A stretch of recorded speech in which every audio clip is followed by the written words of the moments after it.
of the Henry Ford College Regular Board of Trustees meeting for May 21st, 2018, starting at 7:12. Roll call, please.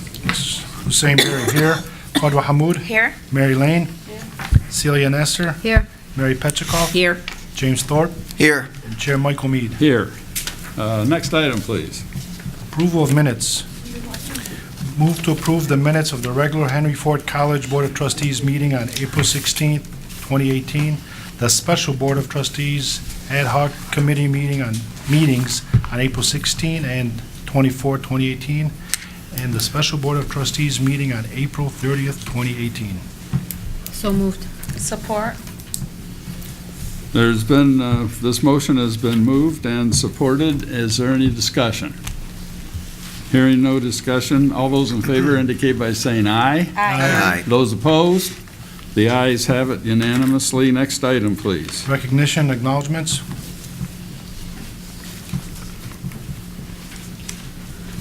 Thank you, Mr. Chair Mead, and the members of the board. My name is Kaylee Littleton. When I graduated from Allen Park High School, I originally planned to attend Michigan State University, but the chance to continue to play softball for the first 2 years of college and lower tuition costs led me to enroll at Henry Ford College. I've been the center fielder for the Hawks for the past 2 seasons and have earned honorable mention all-conference honors both seasons. I am an elementary education major at HFC and am a 4th-semester member of the Hawk academic team. This year, I also earned NJCAA All-Academic 13 and All-Academic MCCAA honors. Now I am pleased to read this month's HFC Board acknowledgments. SAFE at HFC is partnership with the Hawks Nest Food Pantry held a very successful Great Snack Pack Attack food drive. The project ran April 2nd through April 30th with 13 areas across campus participating. The purpose of the project was to stock the Hawks Nest. The total number of food drive items collected this year is 17,694. Once again, HFC employees came together to support students in a very tangible way.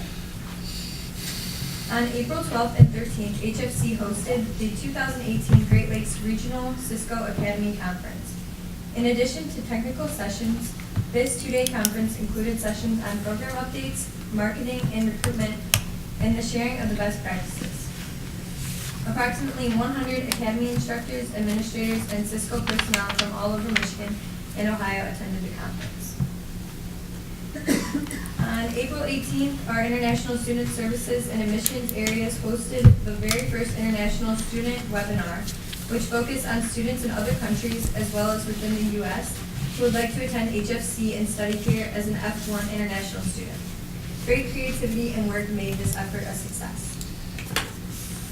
On April 20th, HFC Animal Lovers held a trivia night event to raise money for the purchase of pet oxygen mask kits. The event raised over $2,400. On behalf of HFC, 28 kits were donated to all 4 Dearborn Fire Departments and the Melvinville Fire Department.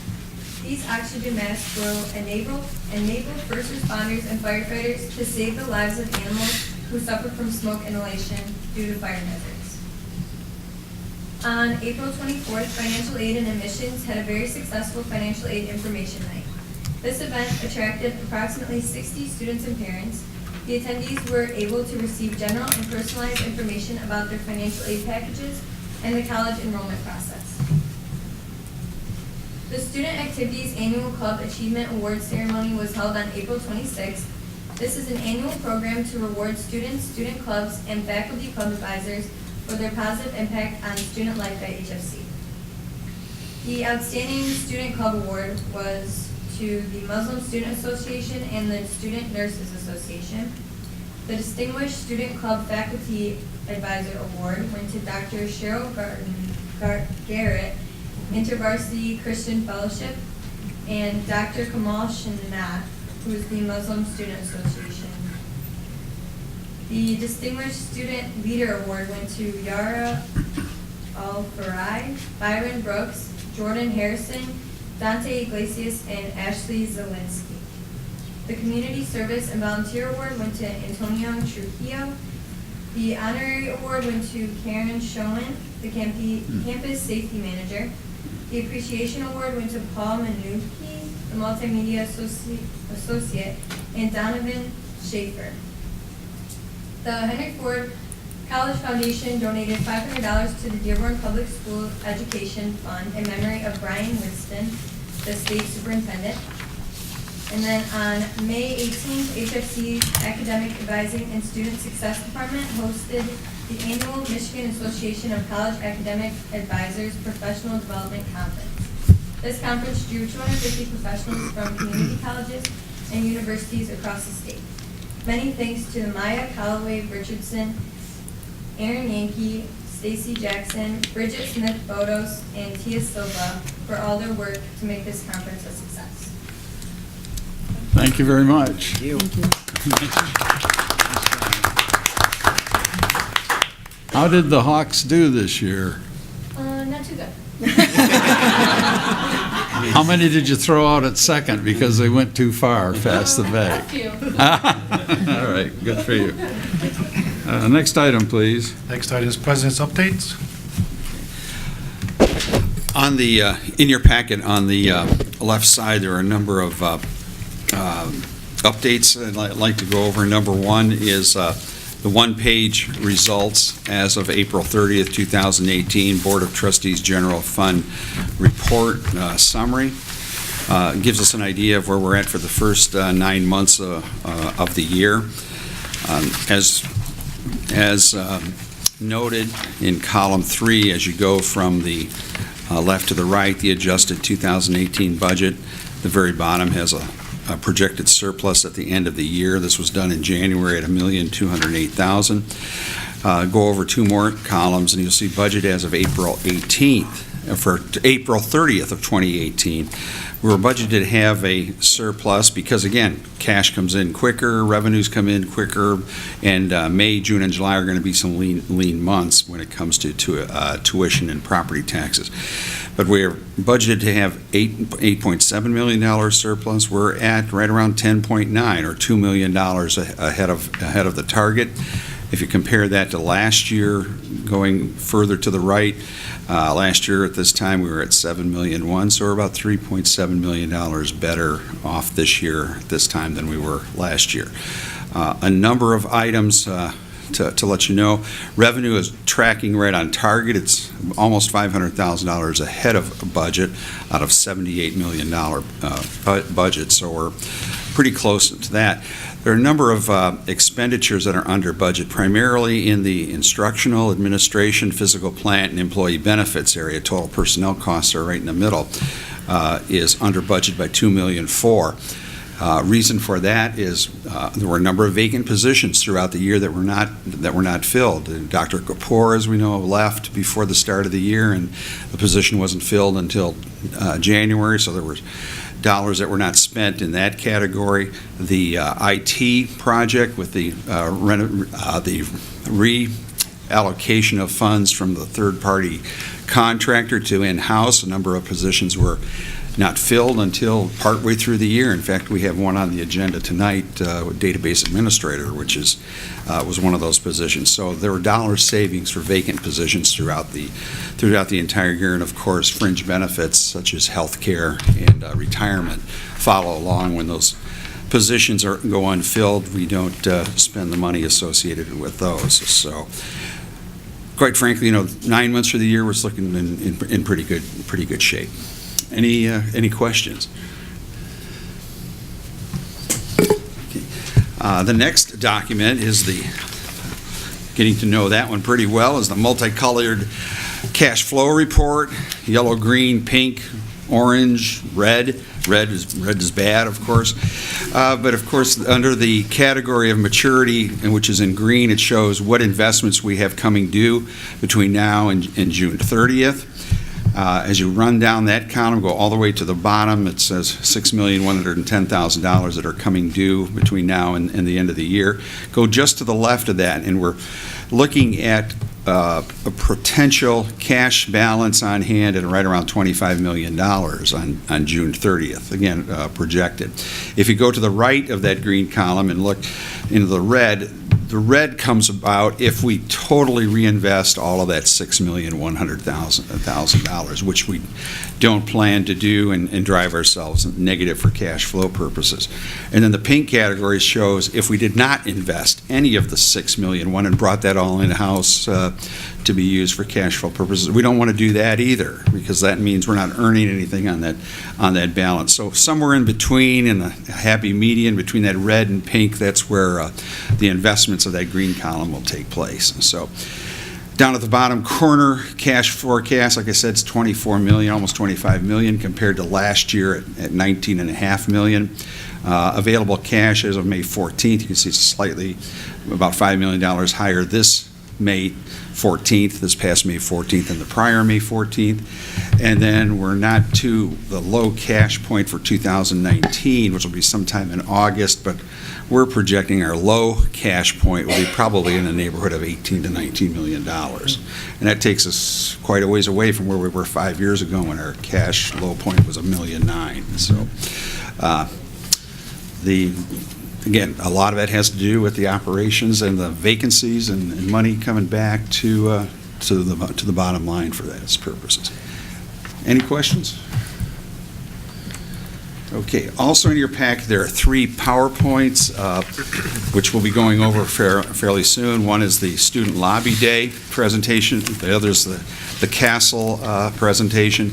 The millage renewal presentation, and then also in your packet, which we put in there, is a memorandum that was an information that was put together back in 2013 when the 1 mil proposal, millage proposal was adopted, and the points and the use of those funds were identified. But I'll go into that in a little bit more detail. It seems, I don't want to get ahead of myself, but I talked to Dr. Mead today. It seems like our efforts regarding capital and the tech building works may pay off in what we're seeing, because on Thursday, Senator Boer, who's the chair of the Capital Appropriations Committee in the Senate for the state of Michigan, did put a placeholder bill into the budget process to have a capital appropriations bill for this year. What it's going to include, how much it is, we aren't certain at this point, but he had to put a placeholder bill in to even consider anything related for capital appropriations for the coming year. We think our project is in very good shape should that come to fruition.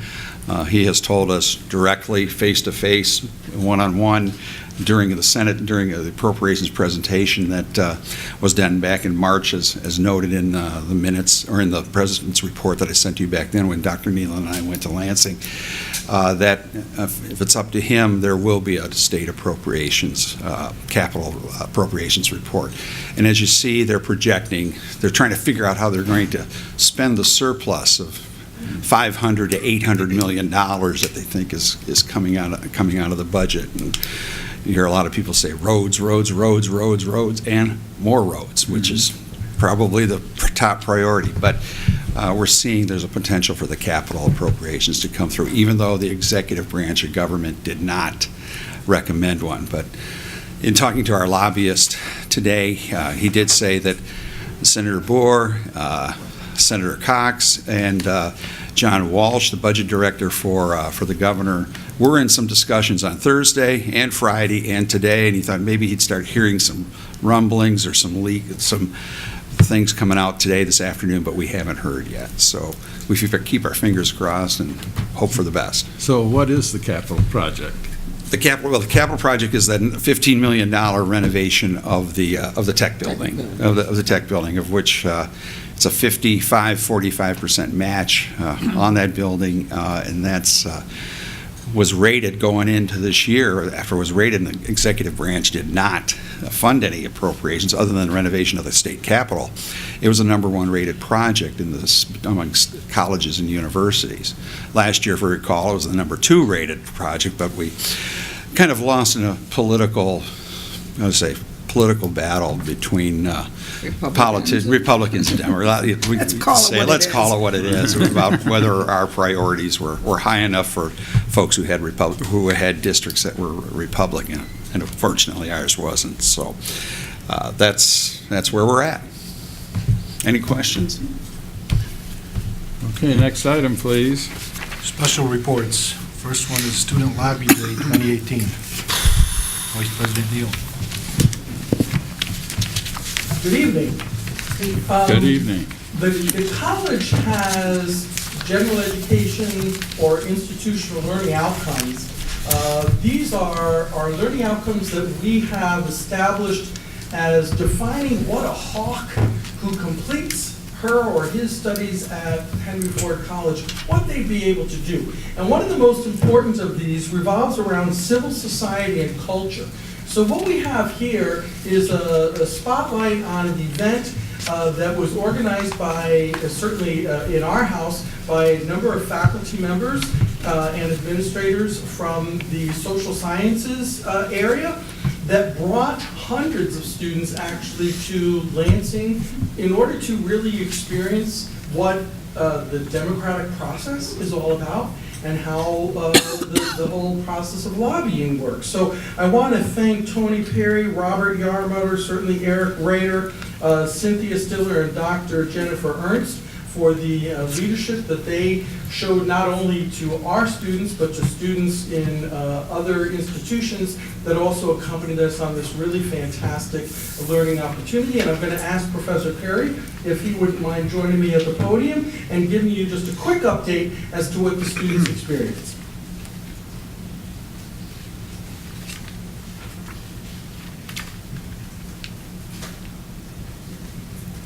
Oh, are you going to too? Oh, good, fantastic. All right. Actually, I figured I would have the lead student who coordinated this, Nazreen, present to you on the day, because we helped coordinate it, but this was pretty much a student-led and driven project, and it really highlights what our students here at Henry Ford have really done a great job. So, Nazreen,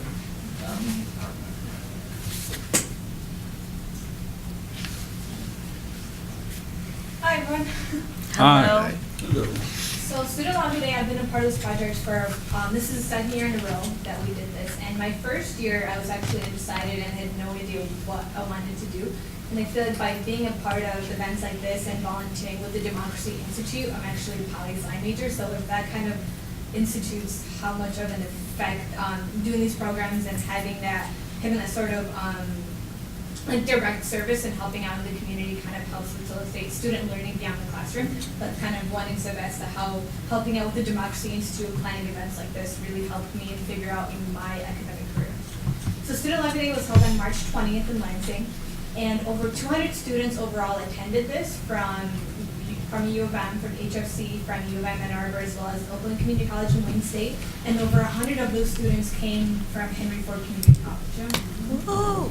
Yeah, so we have the most. Good. Yeah. So here are just a couple pictures. This is one where the students were in the meetings talking to their legislators. This is one where people were touring around the Capitol building, more of them in the meetings. And this is one where Representative State Rep Abdullah Hammoud was addressing the crowd and telling them the best practices for lobbying and how to best speak with elected officials, and just tips on how to basically how to interact with the elected officials during the meetings. And this is a group picture of everyone doing it. So the morning plenary session was Representative Hammoud, as well as the Access lobbyist, who helped tell the students best practices on how to lobby and just how to make sure that their voices are best heard. And then after that, we had group lobby sessions with representatives and senators. Every group at least met with 2 representatives. And then there was a lunch plenary session with Senator Hood, and then people had their second meetings with their representatives and senators. So this was different from last year, but the first year we realized that when people were talking to their legislators and stuff like that, they wanted more help and just more training, because a lot of times this is the first time where people were talking to their elected officials, and sometimes that can be kind of scary, especially when for a long time you see these people and you see them as like very secluded, even though they're not. They may be very open to talking to you, but just because of things that go on, you might see them as unreachable. So this year we had we did a lobby training at HFC where we went over how to, over the 4 different issues, and then just told people how to lobby effectively and how to make sure that their voices are heard when they're speaking with elected officials. So about 50% of people attended this training, okay, in person, and then also for people who weren't able to attend in person, we also had online videos. So about 30% of people attended those. So there was only about 20% of people who actually did not participate in the training. So there were 4 different issues that people lobbied on, which were higher education funding, take on hate, which was issues ranging from police violence towards the Muslim man, or just fighting discrimination altogether, as well as sex trafficking, and then 17-year-olds being able to vote in the primaries. And this is this is a survey that we did at the end of it, where students gave their feedback, and then over half the students found that Lobby Day was an effective way of having their voices heard, and you can tell that there was very little groups of people who thought that it wasn't. And then the majority of kids also thought that it was a good learning experience. For this one, I felt that the representative and senator we met took our concerns seriously. Now this one kind of differs a little bit, and the only reason why I think this happens is because we met with senators and representatives from all across the aisle. So some of them were very, very right-wing versus some of them were very, very socialist. So it was kind of in the mix of people. So this isn't as bad as they didn't necessarily take our concerns seriously. It was actually better than it is, because sometimes when you interact with people that think differently, it actually kind of helps you in a way. So over time, when we were in those groups, actually over time, the kids in my group at least wanted to meet with people who disagreed with them, to be able to have that dialogue. They actually enjoyed that more versus having someone who just agreed with everything that they said.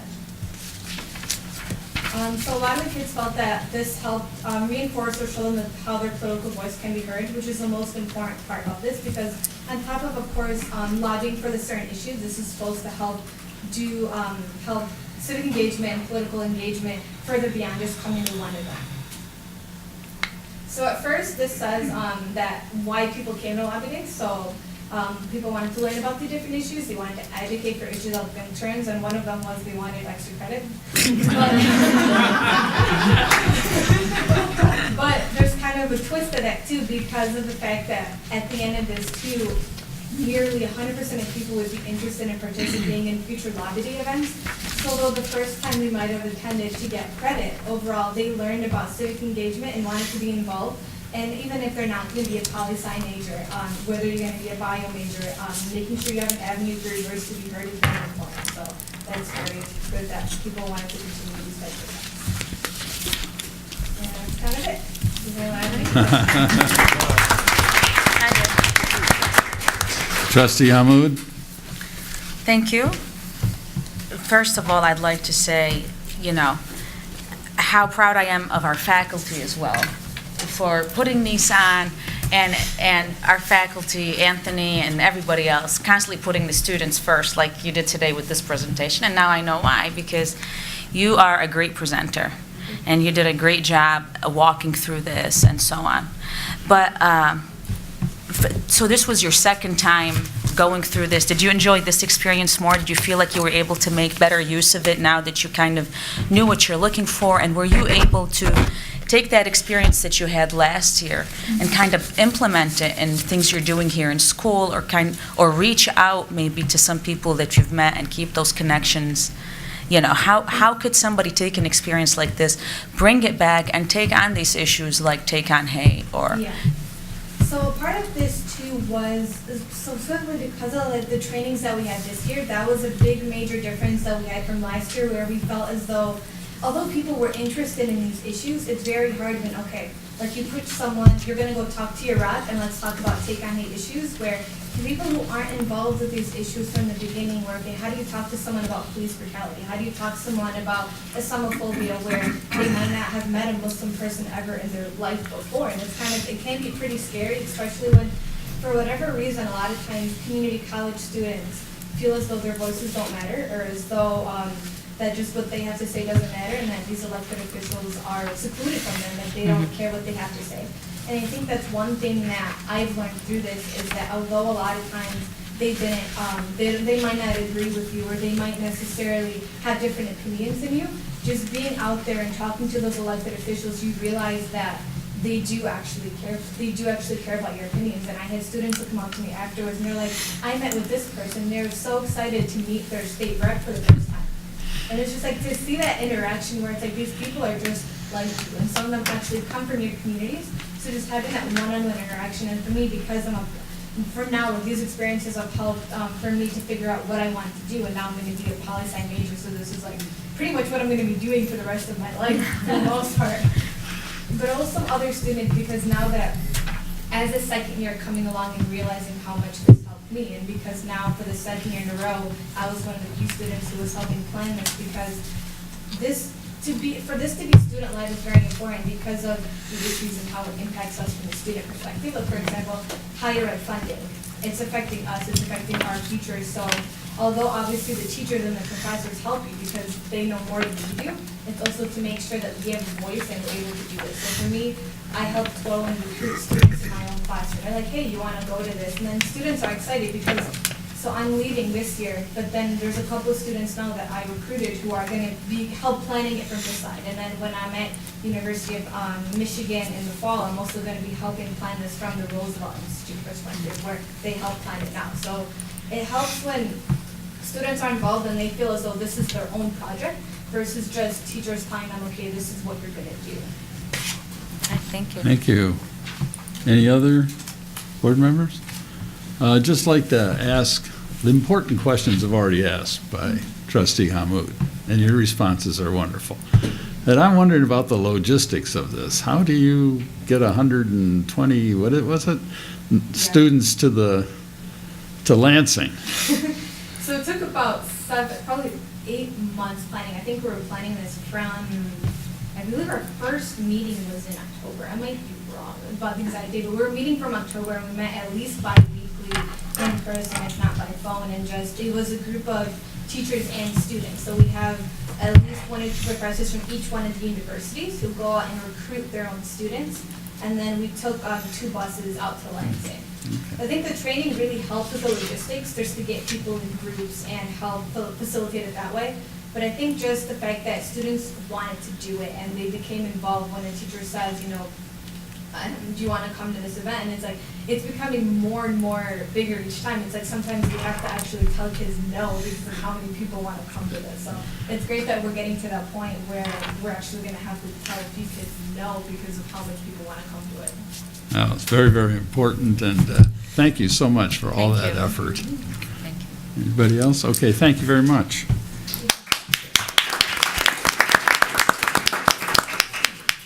Next item. Yeah, that's why I wanted to make sure that you understood that this is the kind of stuff that we really try to do, that we consider that mortar between the bricks, right? So what's taught in a political science course and what you can get out of getting on a bus and going down to Lansing are really, exciting things as they come together. I'm sorry, I interrupted the next report. I also have the privilege of introducing.